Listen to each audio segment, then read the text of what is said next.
Hi అండి. ఈ వీడియోలో మీరు చూస్తున్నది నల్లేరు కాడ అంటారు. ఇది మన మనీ ప్లాంట్ ఎలా పెరుగుతదో అలాగే ఇంట్లోనే పెరుగుతది. ఇది చాలా మంచిది ఆరోగ్యానికి. జలుబు, దగ్గుకి మంచి ఔషధంలా పనిచేస్తుంది. దీంతో చట్నీ చేసుకోవచ్చు. ఇంకా మనము చెక్కల్లా కూడా చేసుకోవచ్చు. ఇప్పుడు మీకు చెక్కల్లా చేయడం నేను చూపిస్తున్నాను.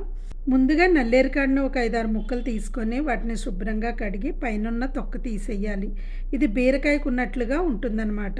ఇప్పుడు ఆ కాడలో ఒక 5, 6 పచ్చిమిరపకాయలు, చిన్న అల్లం ముక్క వేసి మిక్సీ చేసి పేస్ట్లా తయారు చేసుకోవాలి. ఇప్పుడు ఒక పళ్ళెంలో ఒక 3 కప్పులు బియ్యపు పిండి, నానబెట్టిన 1 కప్పు పెసరపప్పు వేసి అందులో సాల్ట్ కూడా వేసుకొని సరిపడినంత కొంచెం వాటర్ వేసుకొని మనం చపాతీ పిండిలా కలుపుకోవాలి.